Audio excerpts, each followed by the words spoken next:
Namaste, welcome to another episode of Navimesh podcast. So today we had a power cut in our place, so we could not start the camera, could not start the show in time, but the power is back. So we'll continue with the reading session. Unfortunately, due to power cut and other things, the camera could not be enabled today, but in the later podcast we'll have the camera ready.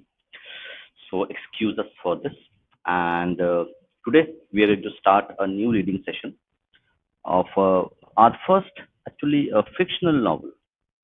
So we normally generally do not read fiction, but to make an exception or make a new start, we're going to read a book.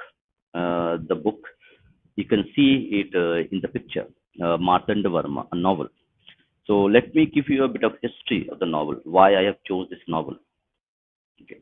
So Marthanda Varma is a very, very old novel, and it is the first historical fiction in Malayalam. So that's a very interesting story. So let's read the preface to actually get an understanding. So this book is translated by C.V. Raman Pillai. So who is Raman Pillai? So he is a he's a diplomat. No, I think, okay, I'm getting it wrong. So the translation is by G.S. Iyer. So G.S. Iyer is a career diplomat. He's also a scholar in Malayalam and Tamil, okay, and has rendered several classics from these languages into English. As a diplomat, he has served in China, Japan, Iran, Nepal, Bhutan, and the US, and was India's ambassador to Morocco, Mexico, and several Central American states. He was conferred the of the Grand Cordon of the Wisdom Allow, Morocco's highest civilian honor, by His Majesty King Hassan II of Morocco. He has also published a China primer on China's history and four crises, a study of his experience in diplomacy. He lives in Greater Noida, UP, with his wife. So this is about the translator, G.S. Iyer, and the novel is written by C.V. Raman Pillai, who was a pretty legendary person in his own right. So let's go ahead and start reading. So C.V. Raman Pillai, an introduction. So a lot of people who are not familiar and people who are actually familiar with Malayalam literature, it's a very, very old book.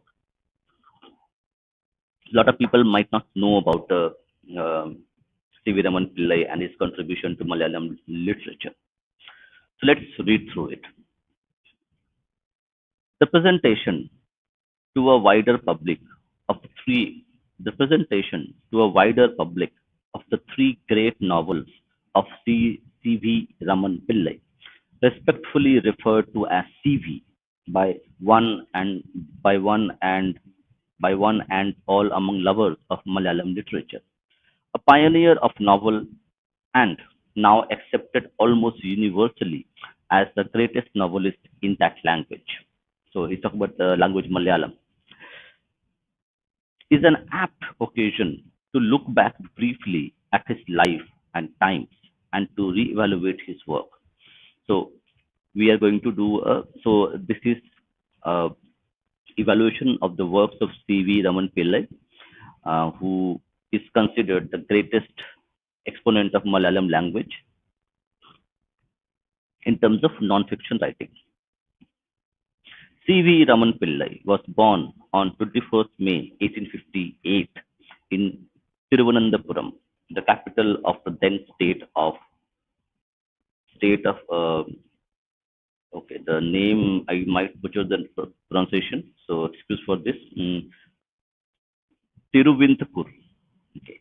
His famous initials derive his famous his famous initials derive from, okay, again, okay, Kanna Karavettil, okay, Velayadu Pillai. So apologies for this because I'm not a native speaker, so I'm trying best to actually pronounce as as I best I could. So uh, Kannakara Vittal, okay, uh, Vilayu Dhanna Pillai, representing his mother's family name and his uncle's name. So the first one is the mother's family name, and second one is the uncle's family name. So in South Indian tradition, the naming tradition, you would add your father's name, your family name, your village name into your name itself. So it's a kind of a family tree when you read through the full name, okay, the full published legal name of a individual in from South India. So you can actually trace from which village or which family this and who is his father is there it belongs to.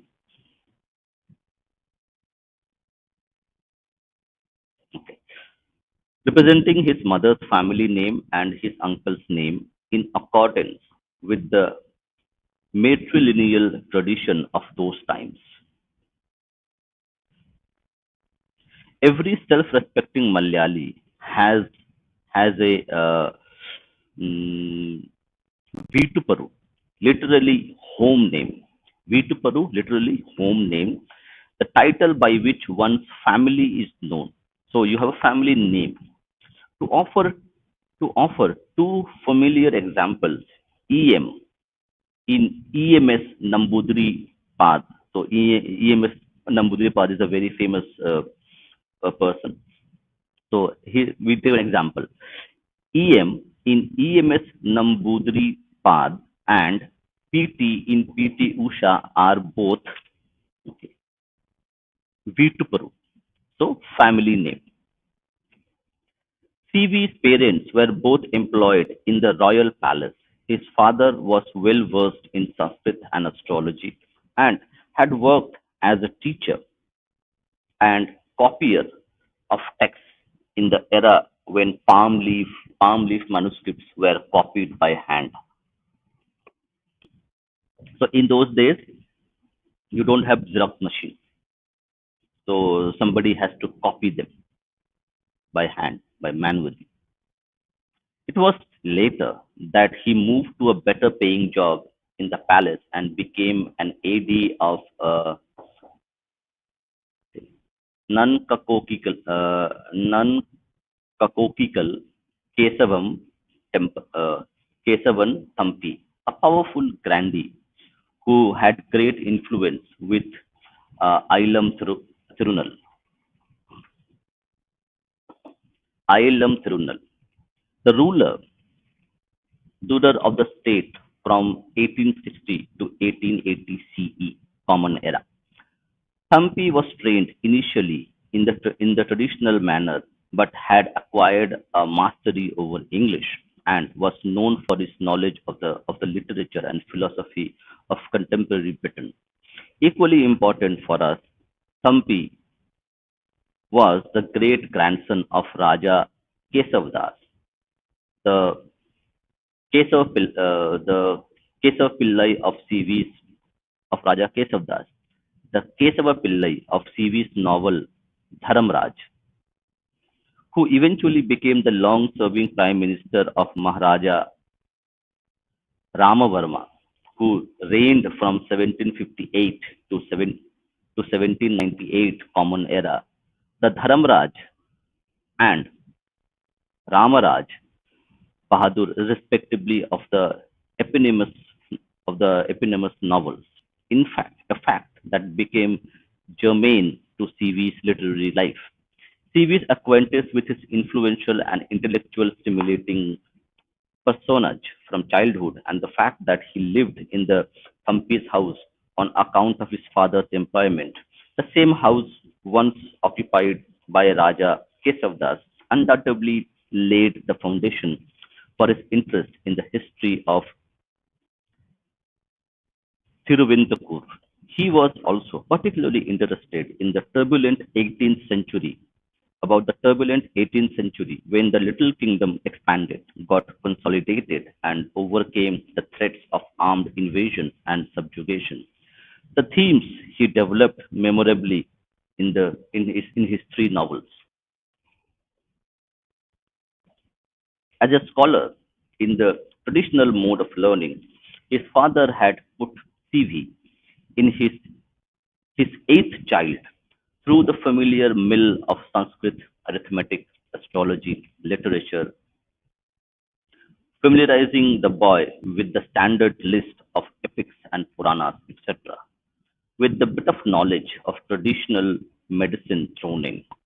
One can see ample echoes of his education in the many allusions, metaphors, similes in his novels and other writings. C.V. lost his father at the age of 12, but thereafter came under the direct tutelage of Kesavam, Kesavan Thampi, Kesavan Thampi, who saw potential in the boy and sent him to university to study English. C.V. entered university in 1877, barely 5 years after Maharaja's College, the present university college in Thiruvananthapuram started offering degrees. Maharaja's College had been established as an English school by the renowned Maharaja Swati Thirumal, Maharaja Swati Thirunal, who reigned until 1847. It eventually became a college in 1861. Though a small town, Thiruvananthapuram had a vibrant academic and cultural life vigorous, with a vigorous, socially engaged intellectual elite, a tradition and habit the city retains proudly even today. We may briefly note how a fruitful academic life left some important impressions on CV that, that are relevant for our appreciation of his literary activities. The exposure to English language and literature was, of course, the most significant. CV and his contemporaries were the first modern intellectuals and creative artists of India to absorb and internalize the liberal intellectual tradition of the West. All this obviously left a profound impression on all of them and on the literary, political, and social campaigns they led in every region of India over the next half a century and beyond. Secondly, CV became familiar with English literature, especially Shakespeare's work. He was a regular participant in theatrical presentations of Shakespeare in English. This experience encouraged him to attempt writing light comedies, which were presented on stage with considerable success during his lifetime. The first of these, okay, again, I need to read and try to pronounce them as best as possible. Okay, Chandra Chandramukhi Vilasam. Okay. Chandramukhi Vilasam was presented successfully in 1885. It was one of the pioneering works of modern drama in Malayalam. The works, full of elusive conversations and clever repartees, demonstrated his skill in characterization, crafting of dialogue, and, most important of all, became evidence of his famed fidelity in the speech, rendering of speech rhythms that were heard all around him. These experiments in literature also laid the foundation for his celebrated skill in creating scenes so dramatic that they have been enacted on stage without any editing or alteration. That's very interesting to note that he was so brilliant at creating dramatic scenes that they could be put on stage without any changes because they were so perfect in nature. such that the novels comfortably transform themselves into perfectly comprehensible and effectively presented plays. So you could directly translate his novels into plays without making a single change. Eh, Generally, when you adapt a novel for a stage play, you would make some changes, but his work was so perfect that you don't have to do it anymore. TV's growing years also saw him exposed to of quality performances of Kathakali, Kathakali as Thiruvananthapuram emerged as a great center of dance drama during that time, mostly thanks to the patronage of Maharaja Uttaram Thirunal and Swati Thirunal's younger brother and successor, who had set up a palace Kathakali troupe who had set up a palace, Kathakali troupe, Kathakali troupe, which included the best performers of the time. CV's familiarity with the performances held in the held in the Sri Padmanabha Swami temple. So this is a very famous temple in Kerala. Sri Sri Padma Padmanabha Swami in temple at the time made him an informed critic.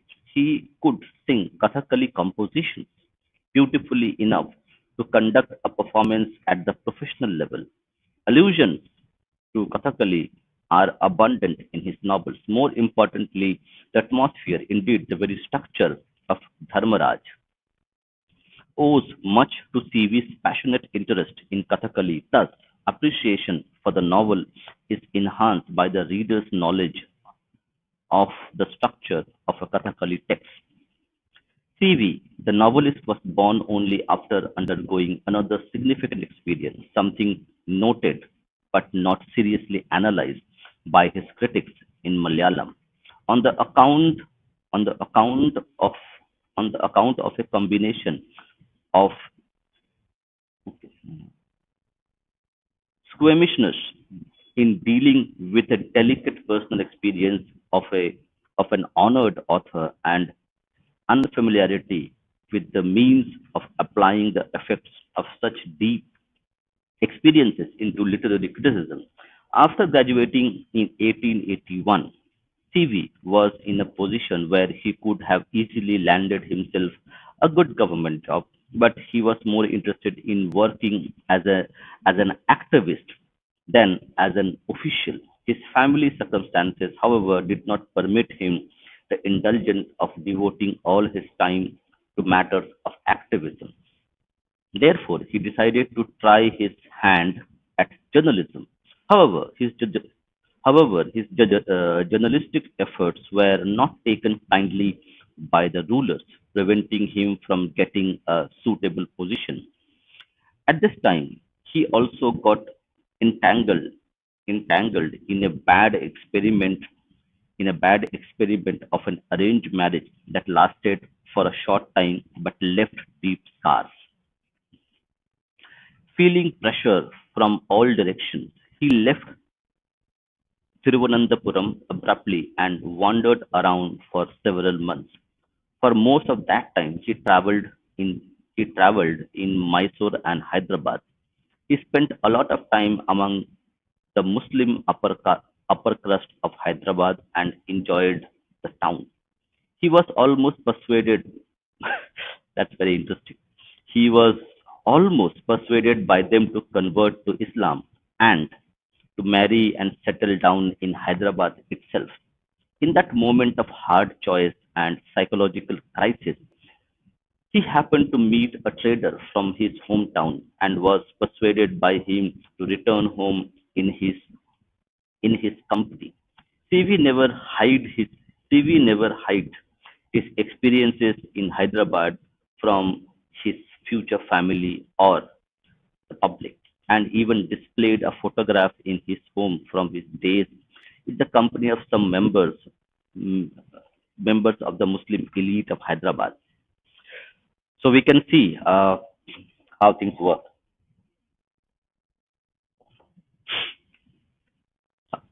Nor nor was he reluctant to talk about that experience. Evident from a record of his reminiscence about that time, it was a miraculous escape from an otherwise disastrous perver- perversion.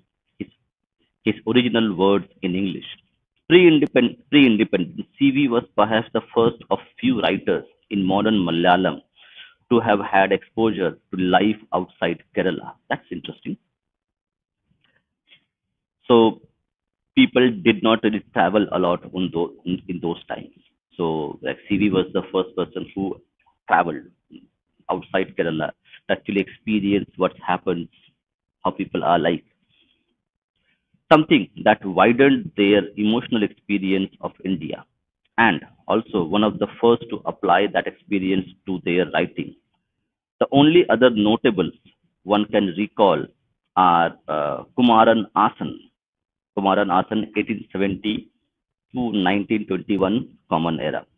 The greatest of modern Malayalam poets who traveled to Mysore and Kolkata for studies, and Vaikom Muhammad Bashir, 1908 to 1996, the peerless novelist, short story writer, and freedom fighter who traveled to almost every corner of India and was engaged in too many jobs and enterprises to be easily listed.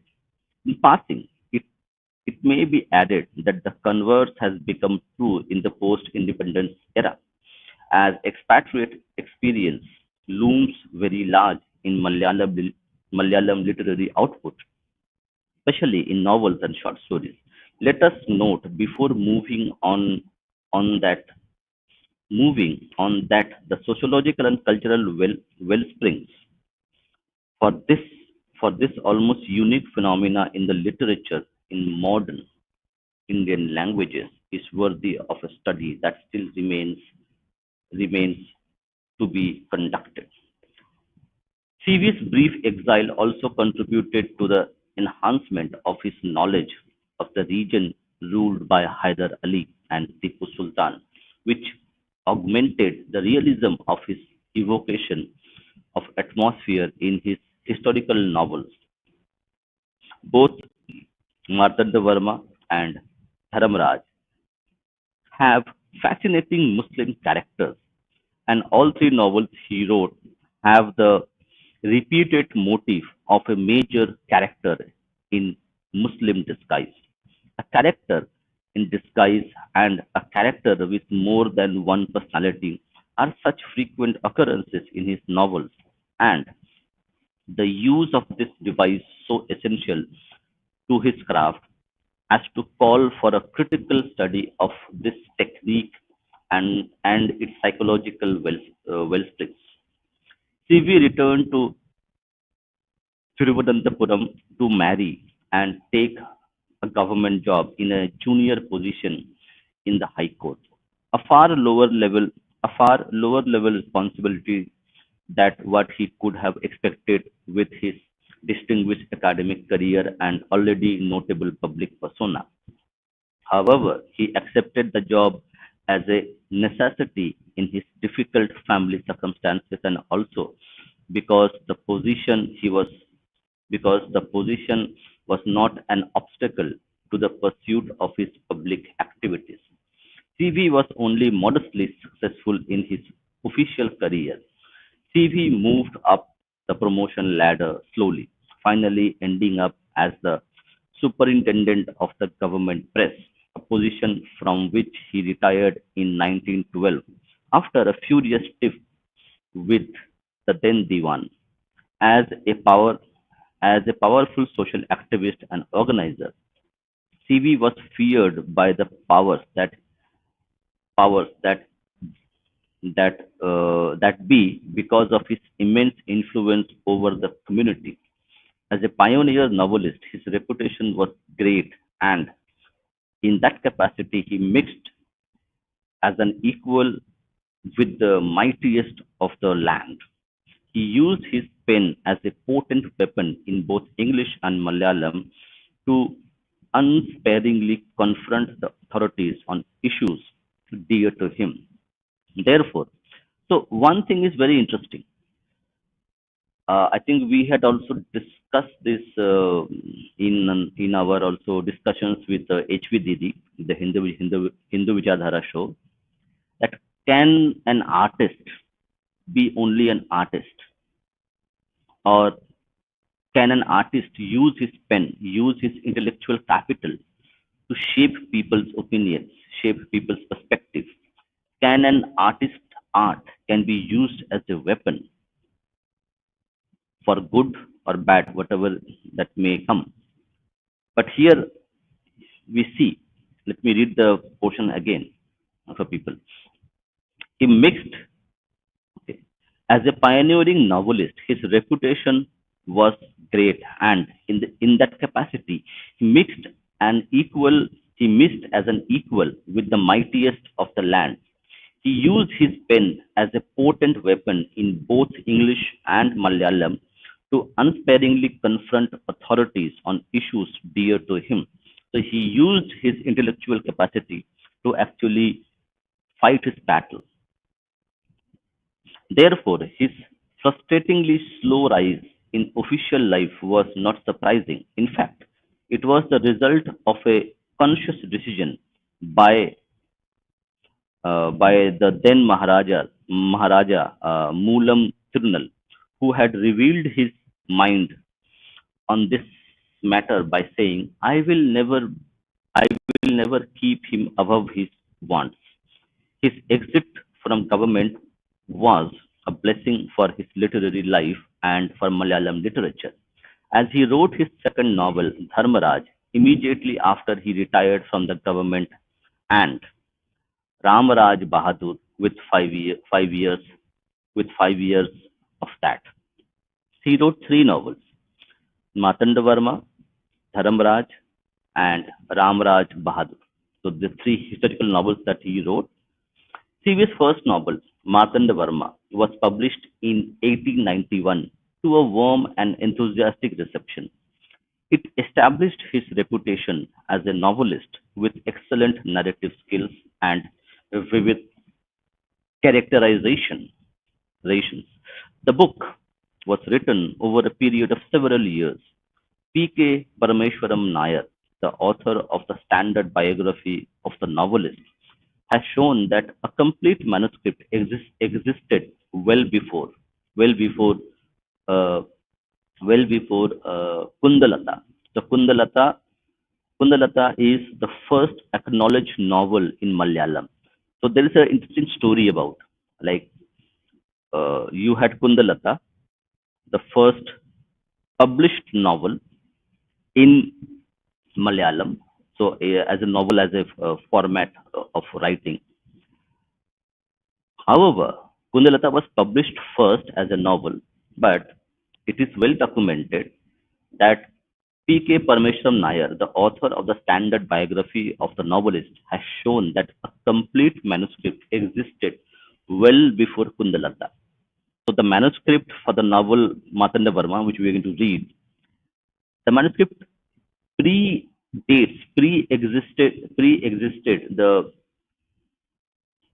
the publication of Kundalata, the first published novel in Malayalam language. The first acknowledged novel.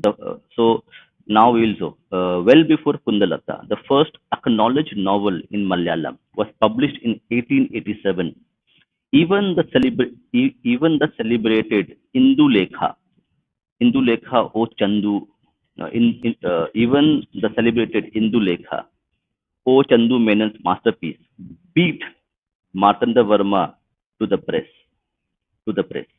This tardiness in publication that probably deprived the author of the credit of being the first published novelist in Malayalam was more due to the author's financial difficulties than anything to do with the author's creativity. The manuscript was ready, but it could not get published because of financial and other issues. and that deprived the author of the credit of being the first novelist in Malayalam literature.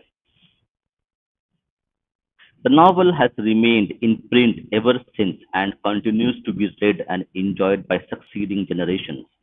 So, from 1887 onwards, the novel is being published continuously, and in 2025, we will also read the novel. So, it's been a long journey. The novel has remained in print ever since and continues to be read and enjoyed by succeeding generations. It was also made into a movie in the earliest days of Malayalam cinema. However, since he didn't attempt another novel for a long time after Marthanda Varma's publication, malicious rumors started to circulate questioning whether CV was indeed the author of Marthanda Varma. All these doubters were probably answered when CV finally returned to the field to write Dharmaraj over over a six and a half month period, an extraordinary burst of creative energy for a 54-year-old man. Publishing it in 1913, in the preface to the novel, he claimed that his age-induced inertia was disturbed by the enthusiastic pleas of the youth of the next generation who wanted to punish him for the of offense of having written Marthanda Varma, and therefore he was taking up the work of the presenting theology based on the life of based on the life based on the life of famous divan of 18th century, okay, Thiruvitankur. Obviously, it was no momentary impulse that created the next two very complex and subtle novels, nor did the plan get shaped merely because of the enthusiastic pleas of his young acolytes. The theme had been maturing in his mind for a long time, and the novels were fruition of the theme that lived with him since the days of his childhood, when he had been exposed to the triumphs and tragedy of Raja Kesavadasa's life. Dharmaraj. Dharmaraj dealt with the days of the Diwan's life as a young assistant to the Maharaja, while Ramraj Bahadur published in two parts in 1918 and 1919 dealt with the era's greatest crisis for Tiruventrakur, Tipu Sultan's invasion. CV did begin the third novel with the tentative title. Okay, maybe let me just read it. Dishta, Dishta Damstram. In English, it translates as the fang of fate.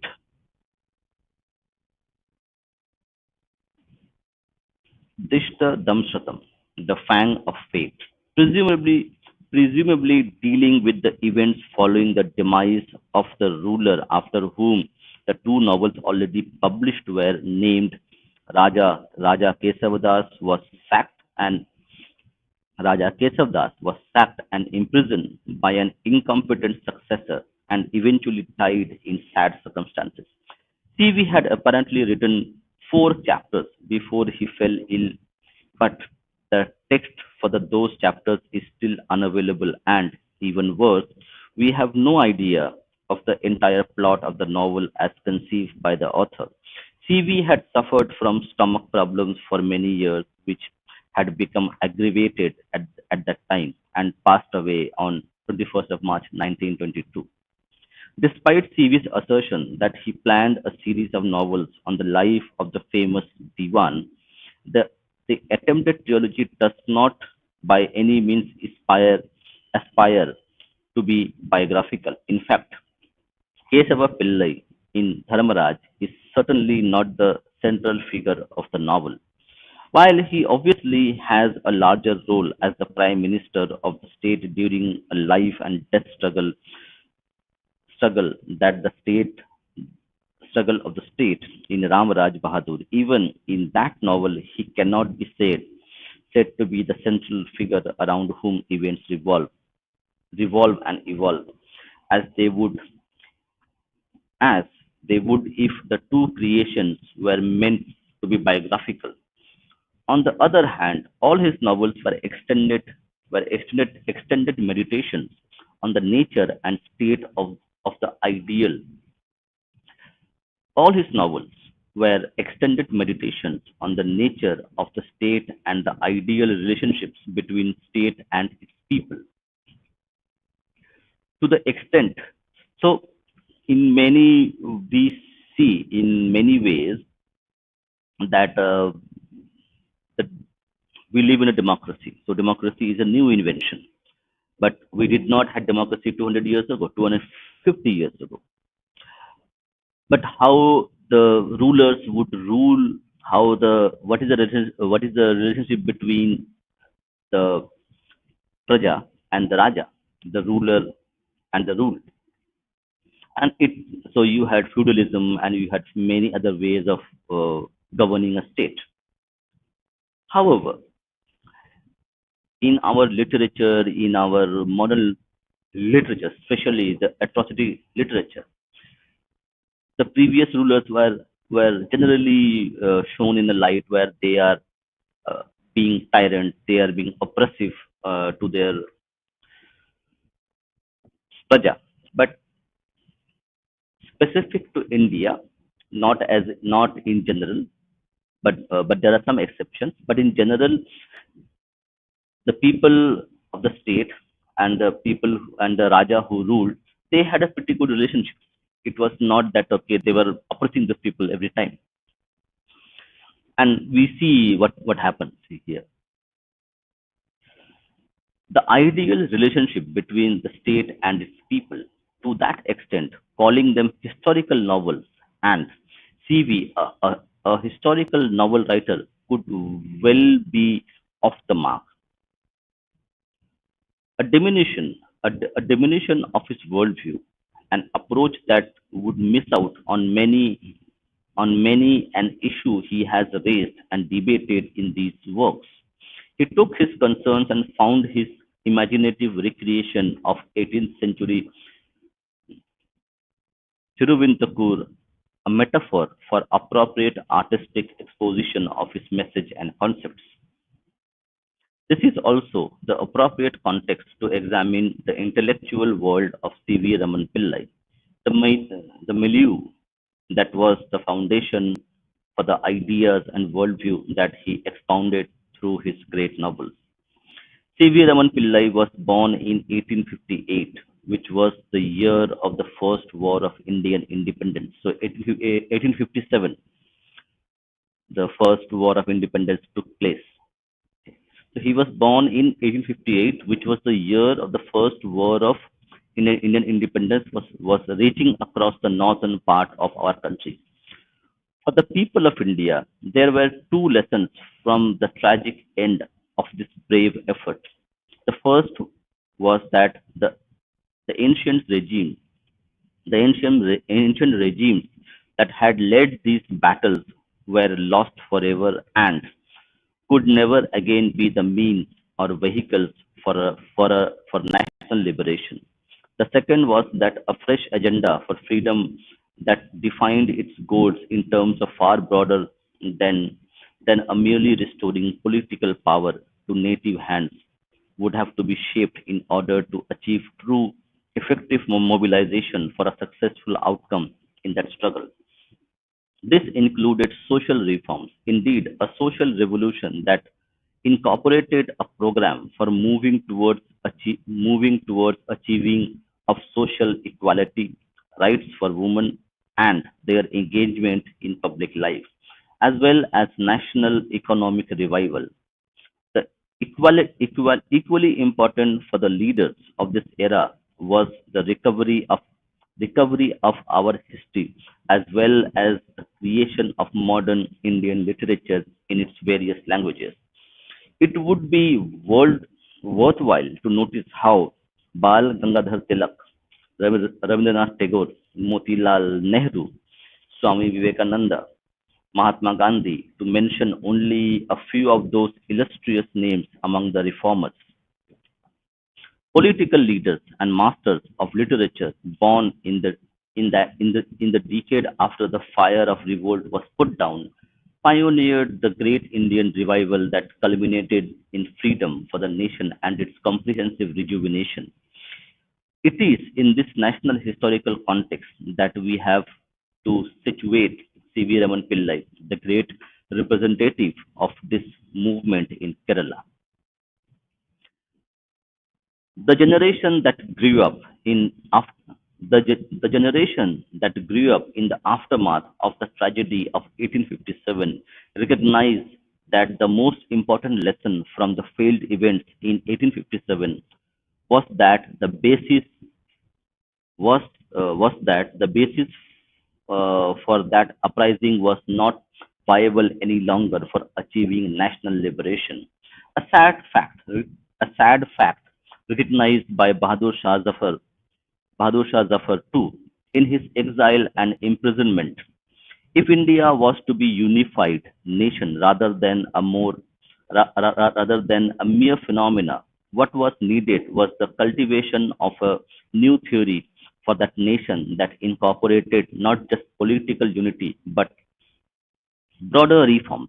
Political unity emerged from the recovery of recovery of Indian history and through the work through the work of defining nationhood of India, beginning with the rediscovery of the Ashokan inscription and later research on our ancient cultural heritage, the memory of which had dimmed with passing time.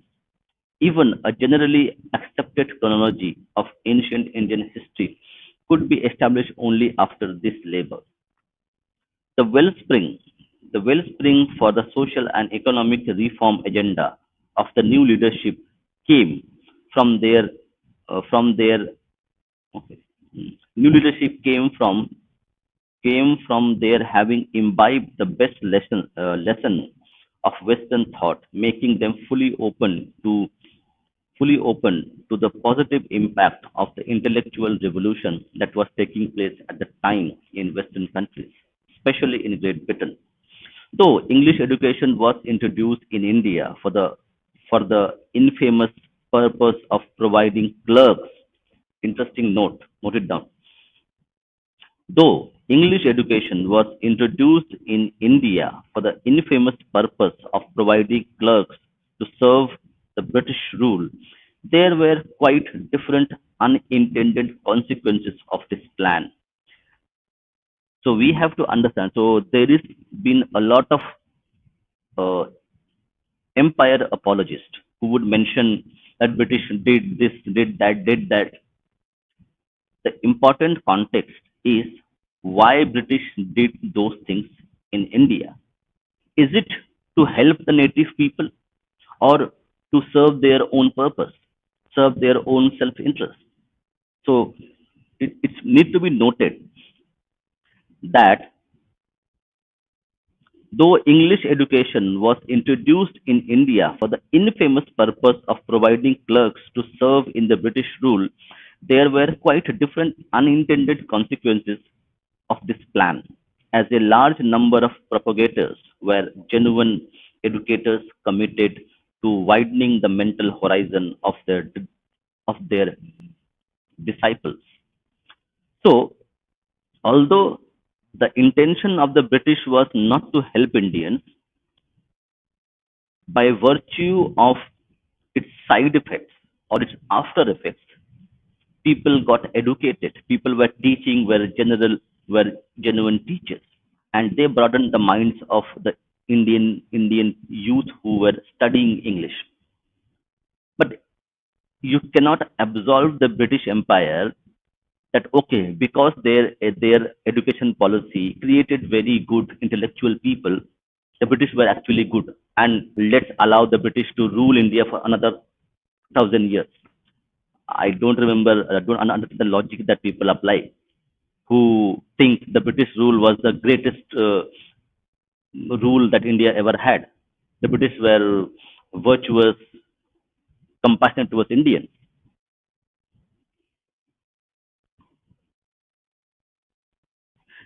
That was that was why CV retained a lifelong reverential attitude towards his first professor in the University College, Thiruvananthapuram, Professor Rose and Harvey, and maintained a correspondence with both of them throughout their lives.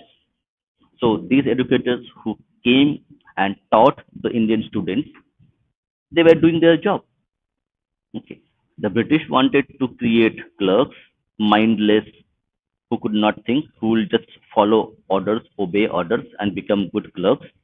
But those educators went beyond their mandate and taught the Indian students and helped them to broaden their mind that what's happening around Western philosophy, Western technology, Western thought, administration, all they were there to talk to people.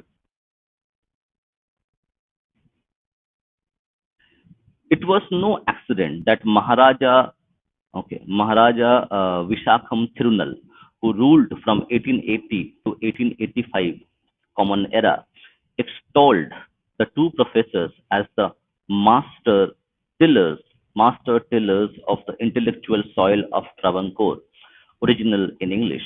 There were innumerable devoted teachers everywhere in India who inspired their disciples to deeper intellectual exploration and service to their own societies. Though Victorian, though Victorian, though Victorian appears synonymous with the conservative and hidebound approach, that era was revolutionary in many ways.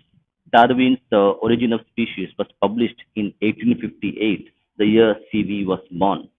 That single book overturned and made obsolete almost all that he had been written till that day on biology and geology, and eliminated religion as the basis of history and its chronology, as was the case with the as was the case with the West till then.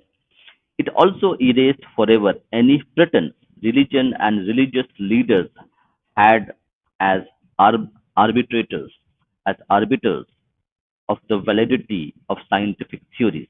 Secondly, parallel developments were taking place in the fields of physics and chemistry, which unified various forms of energy like heat, light, and electricity and magnetism as different manifestations of the same fundamental phenomena, and established that these varied manifestations, which could be defined through algebraic equations, could define fields which have objective existence without necessarily being perceptible to senses.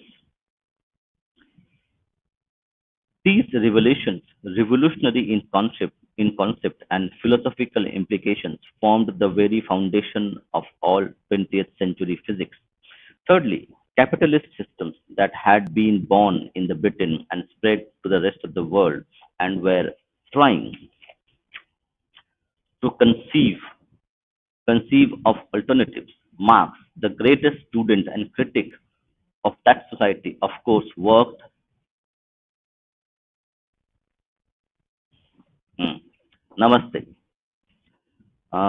Marx, the greatest student and critic of that society, of course, worked and wrote in London and made the British economy the raw material for his theories.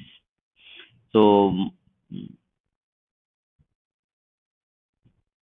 uh, because I need to scan the book, and scanning is not working properly. So that is one thing. But I will try to actually scan next few of the books. Okay. Because normally, if I there's no PDF available for this, And okay, we'll try. I'll try to actually scan and see if I can do it again, because scanning takes a bit of time, and I need to get also a printer, actually scan in a printer, not in a mobile phone. But we'll keep in mind, PDF is not available for this book. So but I have to take scan and then put it manually.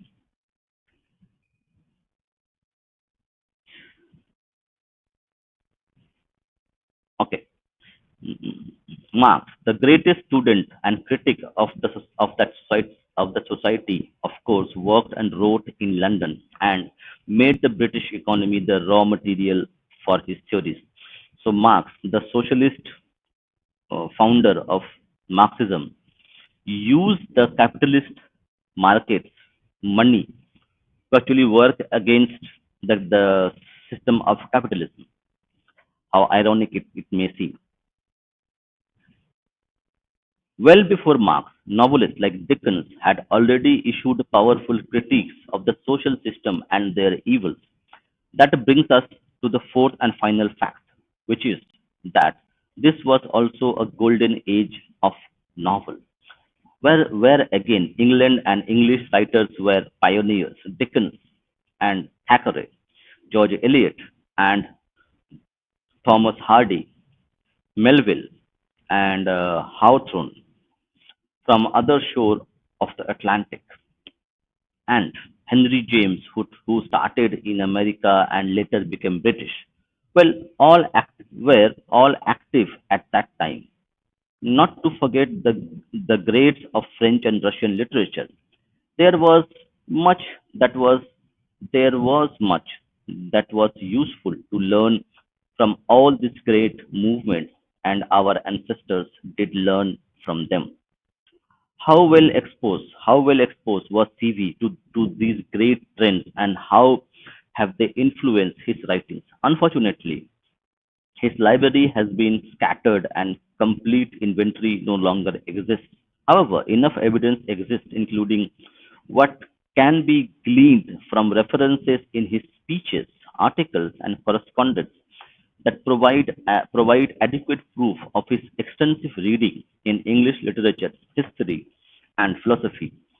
To add to his deep knowledge of Indian traditions, his, his incomparable mastery of Malayalam, and his profound grasp of Sanskrit, as exemplified by his uniquely majestic style of prose. Thus, it is clear he remained abreast with the latest intellectual trends abroad.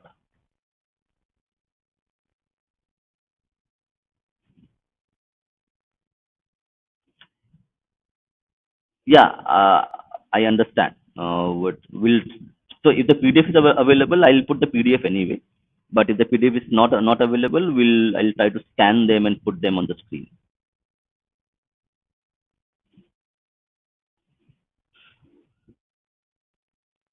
One more point.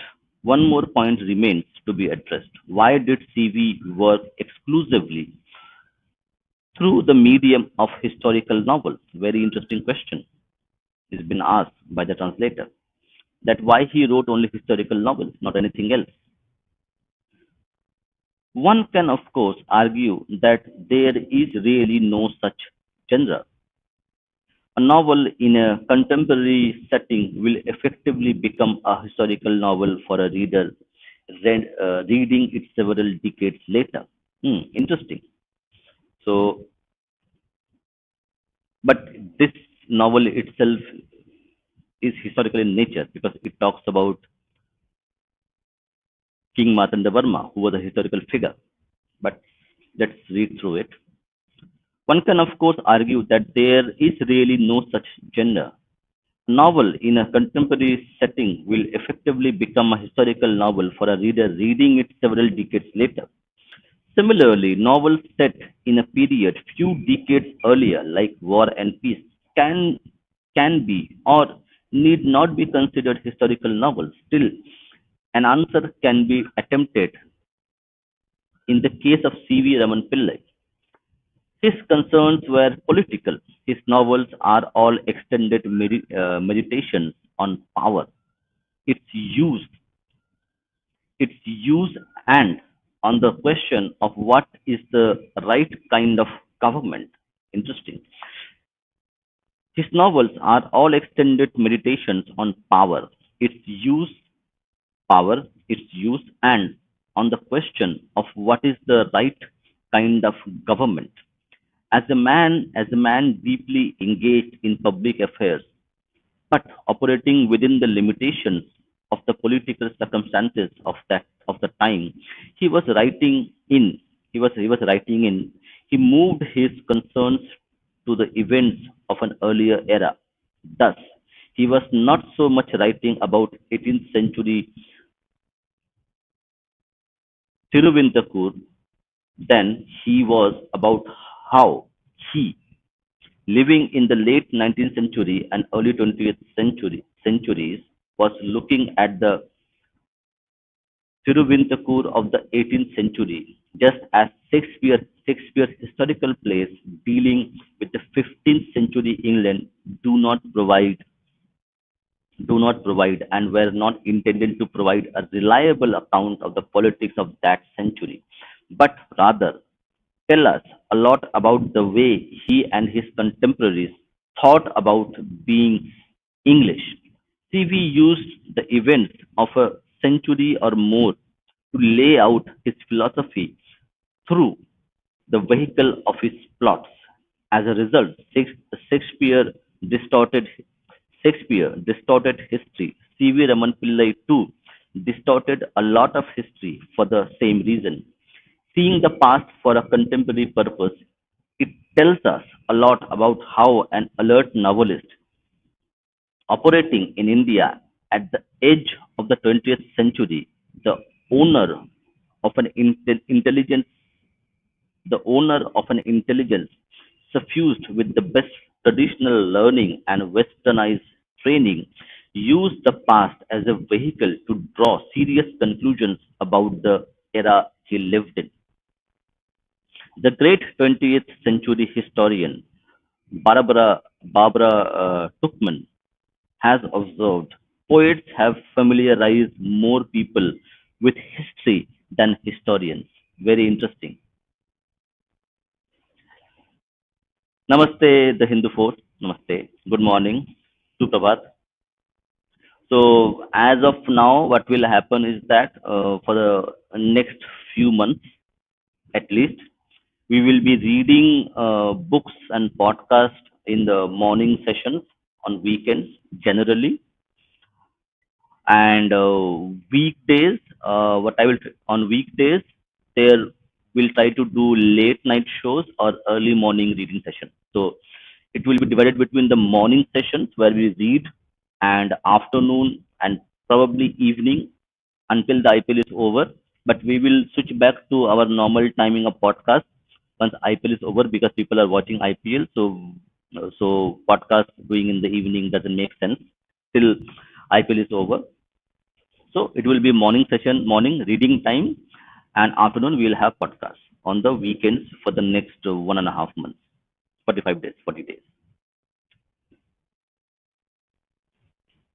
Poets have, so it very interesting point noted by the great 20th century historian Barbara Tuchman has observed poets have familiarized more people with history than historians, as currently social media applications like TikTok, Instagram, people are hearing news, learning news, okay, basing their thoughts and ideas on short reels of 30 seconds on a news story than reading a full article on that news story. So, same way people would read or recite a poetry and they will learn about history. And we know that you cannot learn about history in a poetry, because it's a poet's interpretation and it's not the first hand account of what really happened.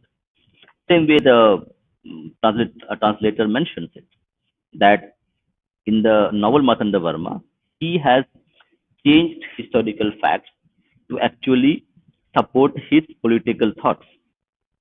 So it's a historical novel, but everything we read here is not historically accurate, which needs to be understood. She may have also implied that the poet's telling of history could be more true, could be more true, not only in the sense in which Keats asserted that beauty is truth is beauty, but that but that a poet's retelling, which surely includes all creative literature, has a level of truth which cannot be captured by historians relying only on historical records. This is interesting because generally historians and historical data is primarily derived from documentation, authentic documentation specifically, so that we can corroborate whether you have the same thing documented on many different people at the same time. But oral history is also important because the writing as an instrument of documenting a specific event was something which was not done at a large scale. Writing and preserving the writing was a very expensive business in the early stages. So writing was a very expensive and very limited scope in terms of preserving the historical accounts. So oral history also plays an important part here. So when he talks about that the writer, the poet narrating a historical event in his poetry may be true, and that takes into account, correct, the oral history which the poet might have heard talking to people rather than reading a full document on historical events, which normally historians do, because they need to do that, which surely includes all creative literature, has a level of truth which cannot be captured by historians relying only on written records. Records are created by a small, what I had mentioned. Records are created by a small segment of the society, but history is lived and experienced by the entire people. Poetic imagination gives life to the people who live history, who even make history, as CV presents again and again his novel as no historian can. That is the true value of the historical novel. Okay, so now let me see. Yeah, we will now read the Marthanda Varma and introduction. So we'll read the introduction, and then we will read the chapter one in the next session, because we have one more podcast coming at 12:30 p.m. With a Supreme Court advocate regarding the Hyderabad case issue, and we have one more reading session scheduled in the evening as well. Not in the evening, in the afternoon itself. Marthanda Varma, an introduction. When Marthanda Varma was first published, CV used to frequently talk about how he had enjoyed reading reading Walter Scott's novels, especially Ivanhoe. This generated a major industry. This generated a major industry in Malayalam literary criticism of claiming that CV's work was derived from Scott. This was, of course, doing him great injustice, even in the case of his first attempt at novel writing, Marthanda Varma. It is not clear why CV himself pointed his critics in the direction, pointed his critics in that direction. Perhaps he was deliberately distracting them from looking too closely at his true objectives, something potentially quite controversial in that era. We will return to his point when we get back to studying Marthanda Varma in some detail. The background for the novel was quite well known at the time of its composition, but is almost totally forgotten now. That's why we are reading the book, the novel itself. The background for the novel was quite well known at the time of its composition, but almost totally forgotten now. It is a tribute to CV's compelling narrative skills that the novel has remained in print and has been read by a very large segment of the population in later generations, demonstrating that the now obscure historical background of this novel was no barrier to the pleasures derived from reading it. Around 1728 Common Era, as the ruler of Venad, the the southernmost of the principalities of India, lay dying.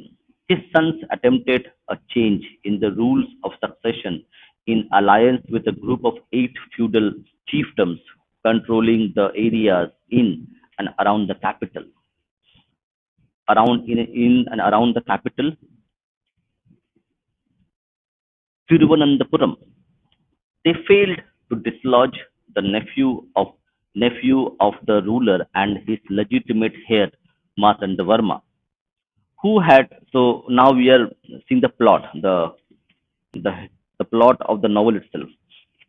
So the plot of novel is like this: around 1728 Common Era, the ruler of Venad, the southernmost of the principalities of India, lay dying. His sons attempted a change in rules of succession in alliance with a group of eight feudal chiefdoms controlling the areas in and around the capital Thiruvananthapuram. They failed to dislodge nephew of the ruler and his legitimate heir Marthanda Varma, who had several narrow escapes his during this uh, in, interim and managed to assume the throne and suppress the rebellion. The defeated parties were eliminated by Marthandavarma after he was enthroned.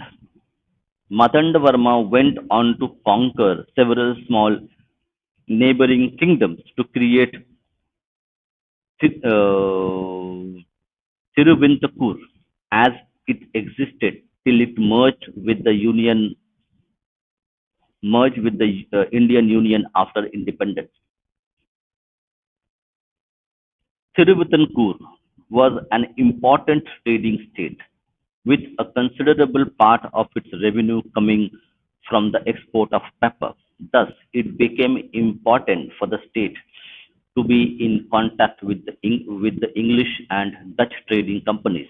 Most of its officials, even the Maharaja spoke English and Hindustani.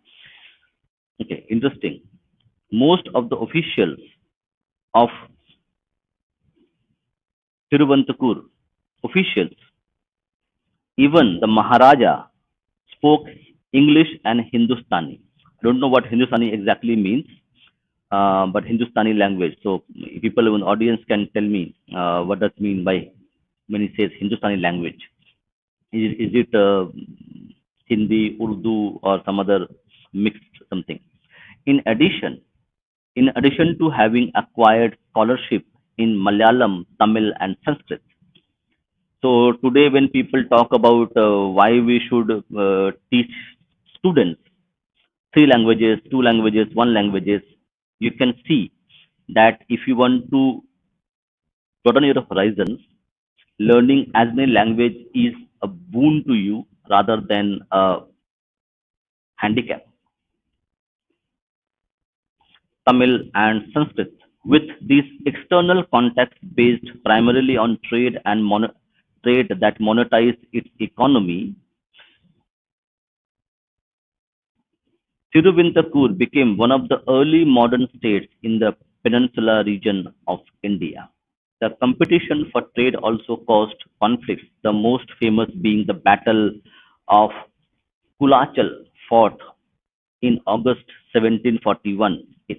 So this is very interesting one. So this event is actually narrated by Mr. Sanjeev Sanyal in his books as well, and also in his talks, where he mentions the name of the king Marthandavarma. The competition for trade also caused conflict, the most famous being the Battle of Kulachal, fought in August 1741, in which the Dutch were defeated by the navy of Maharaja, perhaps the only battle in which an Indian ruler triumphed over a Western military power. Marthandavarma deserves to be remembered for that. A few years before his death, Marthandavarma decided to do an unusual thing. He dedicated the kingdom to Sri Padmanabha,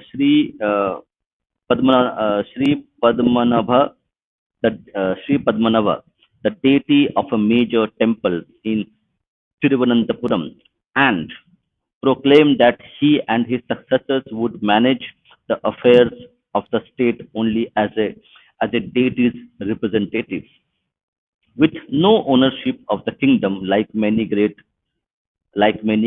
decisions. This was an idealistic move with eminently pragmatic implications.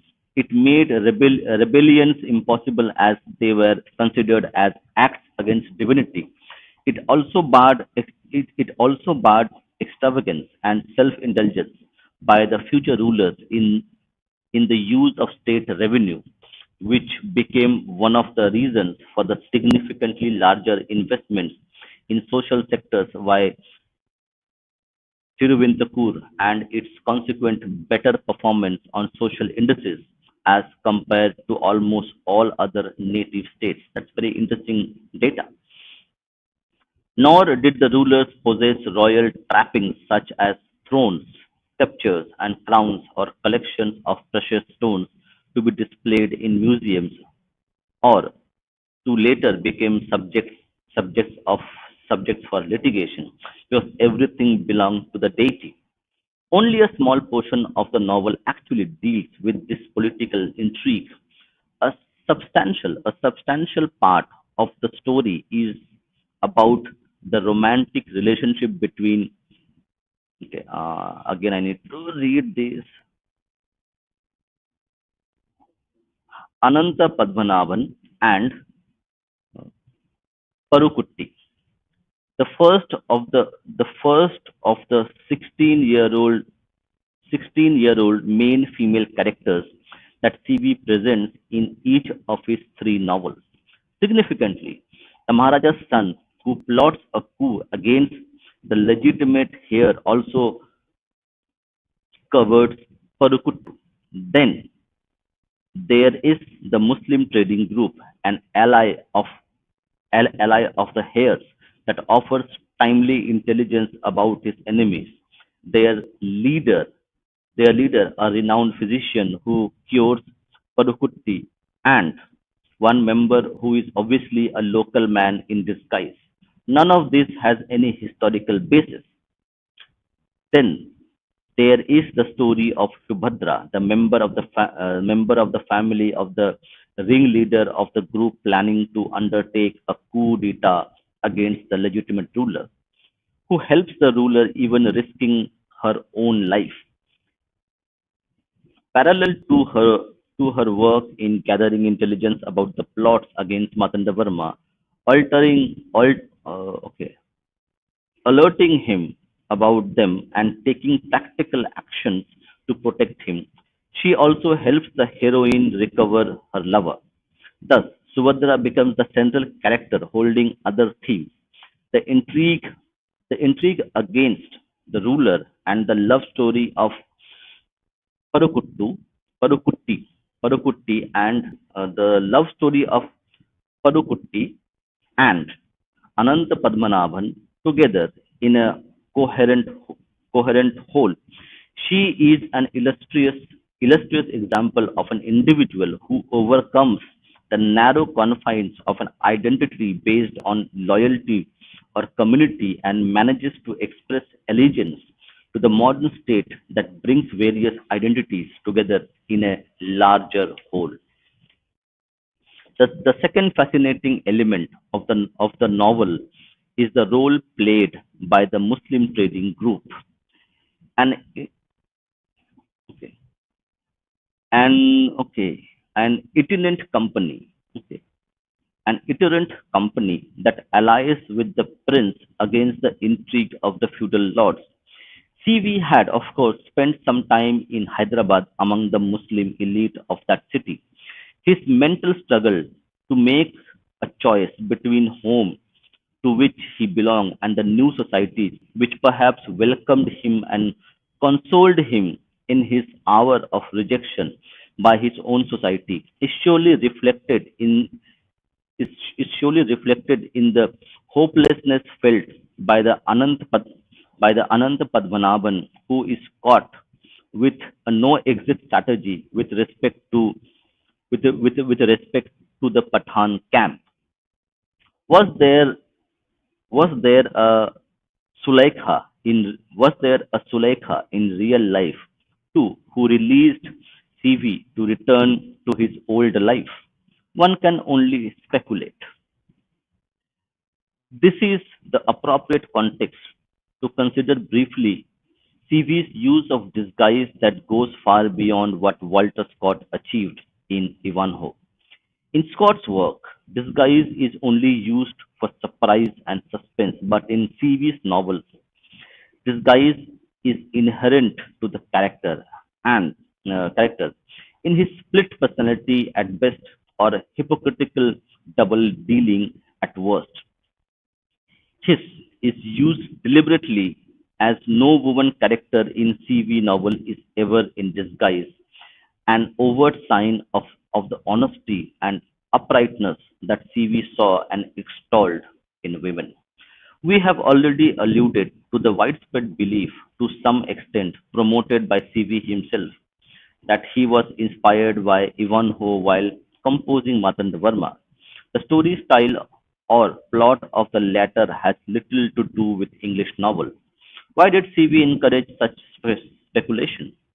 The core issue that Marthanda Varma is an political novel, the first of its kind in Malayalam, is now generally accepted. However, if we put ourselves in CV's position in 1890, such an open claim would hardly have been safe for him.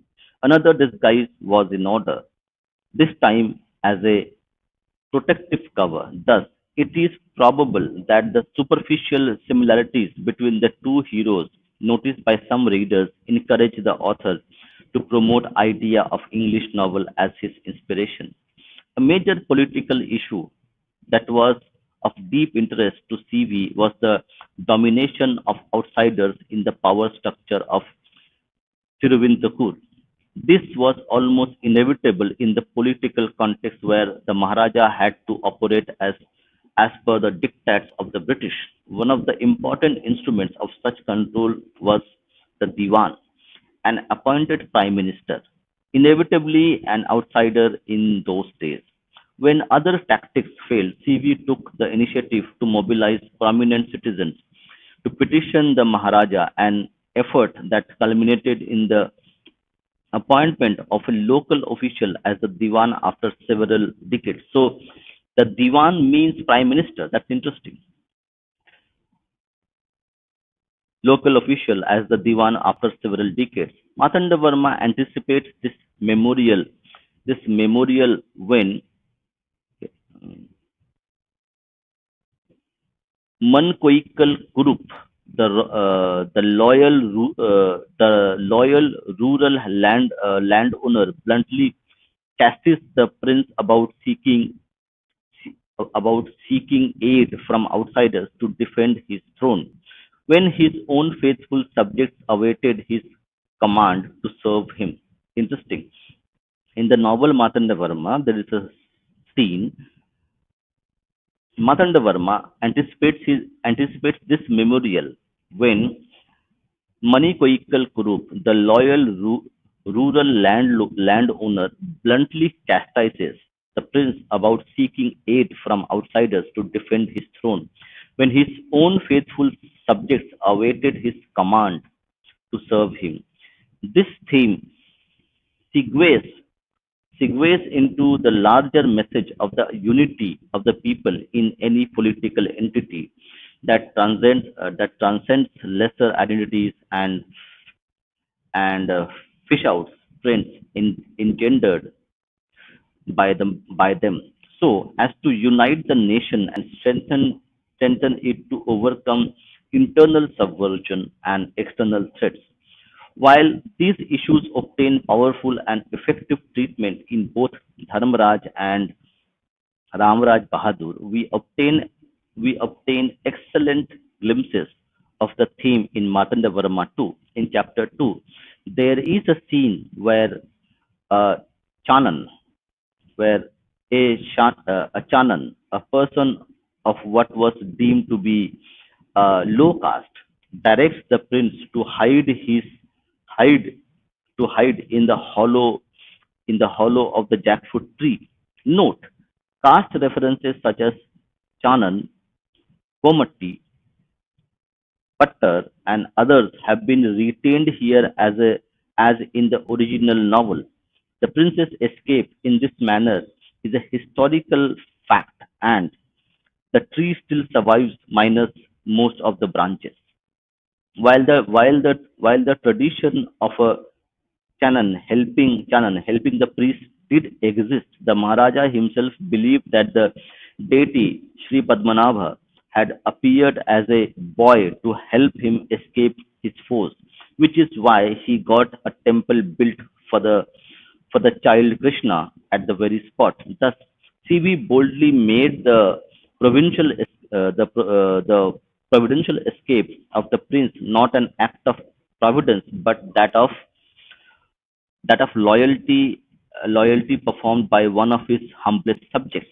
Similarly, the historical Marthandavarma later in his life dedicated his kingdom to the deity Sri Padmanabha. After he had stabilized his rule, the hero of the novel proclaims his commitment to do so even as he prepares to ascend the throne. Thus, the country is now owned by the people, and the ruler becomes the responsible caretaker of their welfare and progress with no claim to owning the state. The unity between monarch and his people, between the ruler and the people in the broader context shown shown of the limits imposed by systems of governance is spelled out by none other than Hakim, the wise Muslim physician, in the last chapter of the novel when he advises the newly installed Maharaja that the true fortress that protects a ruler, amongst other things, is his concern for his people, a a logical companion of Machiavellian, a logical companion of Machiavelli's statement. The best fortress for the prince is to be loved by the people. Hakim's statement is fully endorsed by okay, Mangoikkal Kuruppu, the spokesperson for the people, spokesman for the people in the novel, and is accepted with humility by the young Maharaja, with the recognition that whatever virtuous whatever virtues he possesses are to be used for the good of his people. In the magnum opus Dharmaraj, these issues became sharpened and clarified in a stout narration of political intrigue. In Marthandavarma, CV was still coming to grips with the demands of a prose style required to tell a story. There is much evidence that he thought a lot in English and put it down in Malayalam, and something something from writing vanishes in his translation to English. At the same time, flashes of his power to write a set piece, to evoke the atmosphere and write powerful dialogue in simple language can be fully seen in Marthandavarma. The same is true for his capacity to delineate humble and ordinary folk with authenticity, as seen most famously in the case of old Sanku Asan, but also with Anantham, the wife of uh, the wife uh, the wife of Sundaryam, and the loquacious Pappu. Subhadra's servant and messenger boy. Both of these skill, skills reach their acme in CV's final novel. So this ends the introduction. So we will start reading chapter 1 in our next reading session, and that most probably will happening in next weekend. We'll try to read more in case I get time in the early mornings of the weekdays. So thank you very much for the audience for having the patience and listening to this. We'll try to fix the camera because there is a power cut here, so that's why I could not use the camera initially. And we'll try to also scan the pages so that the audience can read along with me.